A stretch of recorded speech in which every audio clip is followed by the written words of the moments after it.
Thanks for checking out the video. I appreciate it. It basically tells the story of how you get hired by Donald Trump. You first have to get sued by him, and for $250 million. Then you got to get him to drop the lawsuit, meet you, and when he meets you, he'll hire you. Because he figures if anyone has the balls to sue him, to say what I said on the McNeil News Hour, they probably are pretty good. So enjoy the video and give me any of your comments. Thanks.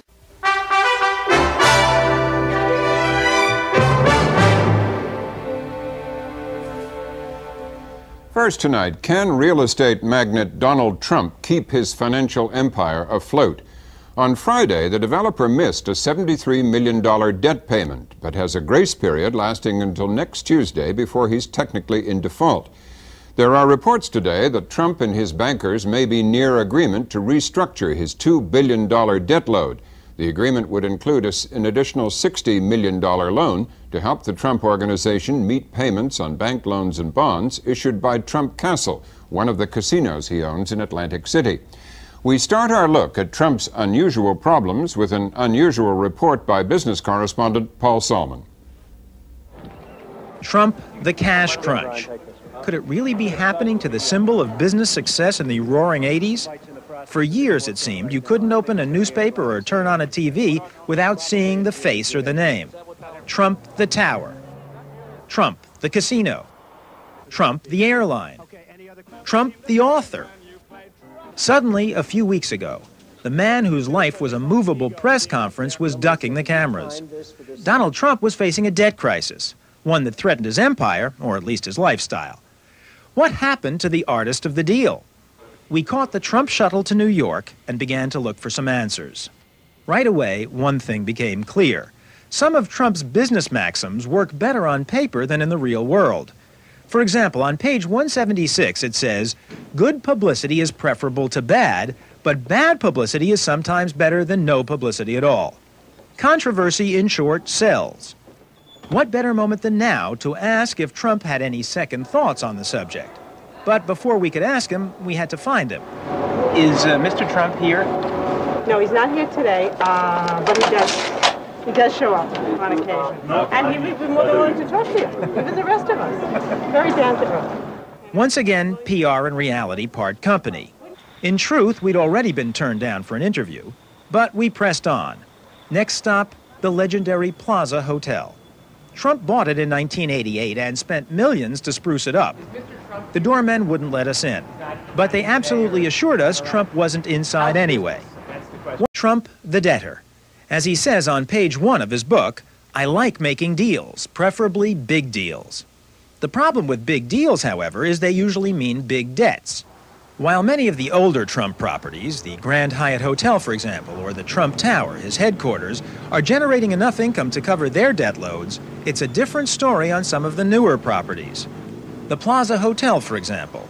Trump spent lavishly to fix up the old landmark, total investment over $400 million. Trump is filling more rooms than the old management did, and at a higher rate, about $250 a night. The interest payments, however, are $48 million a year, and even the higher revenues can't cover them. The problem's the same with the Trump shuttle.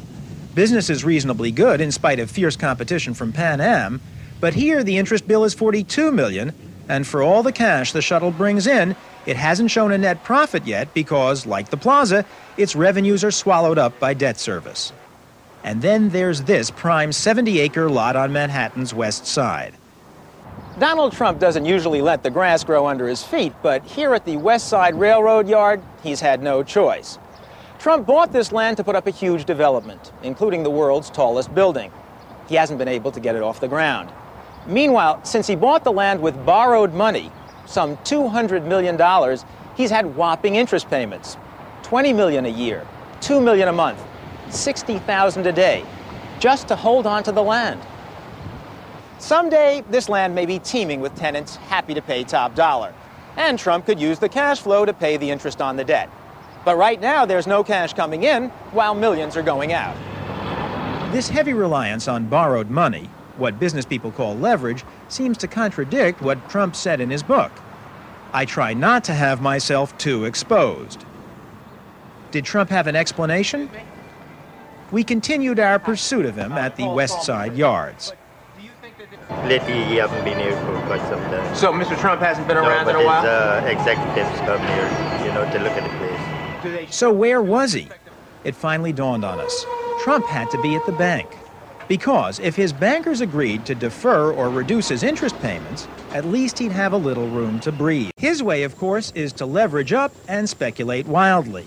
Check the book again, page 5. Sometimes it pays to be a little wild. But when does it pay? In a rising market.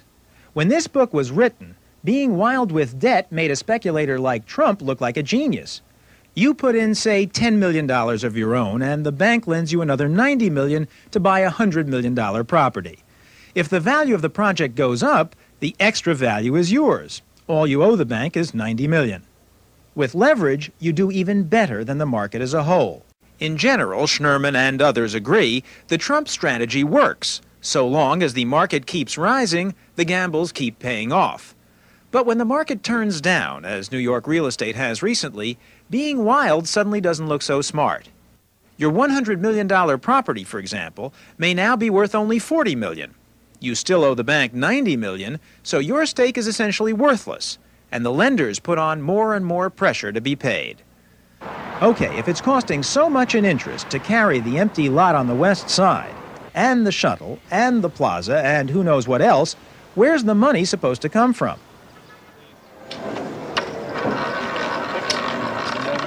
Here sits the key to the Trump empire.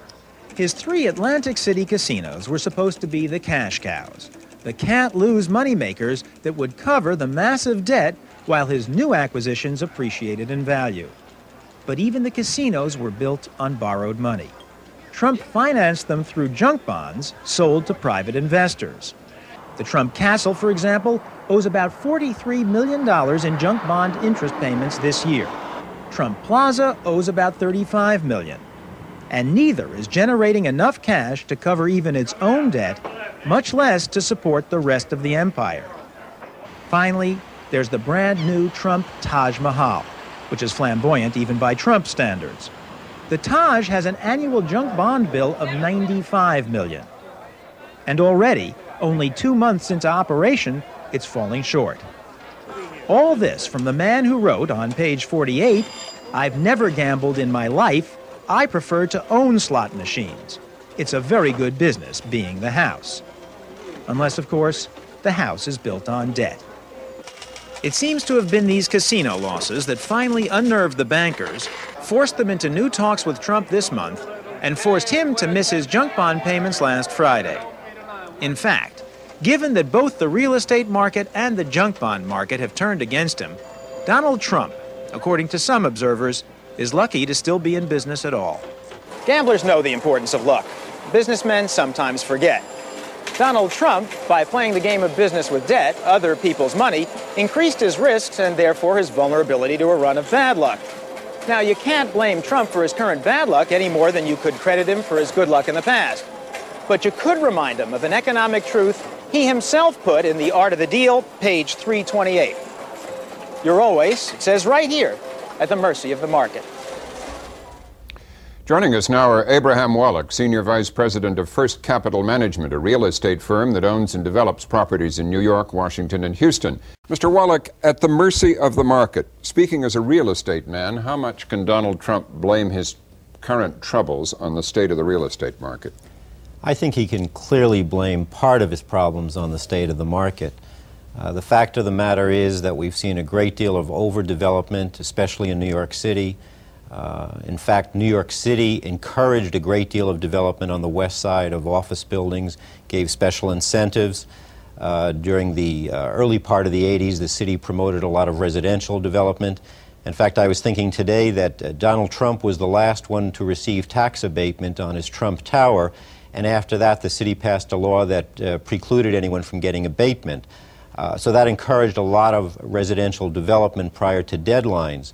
So yes, he can blame market conditions to some extent, but I think the reality is if you pay too much for properties, and if your ego is as large as his is, and you just buy everything in sight, part of the blame has to squarely rest in your own lap.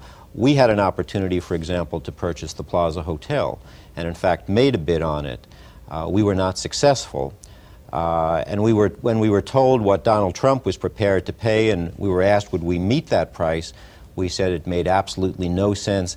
At a time when the market was moving up, you always have to recognize that markets turn. And clearly market conditions are partially to blame, but the other half of the blame rests clearly in his lap.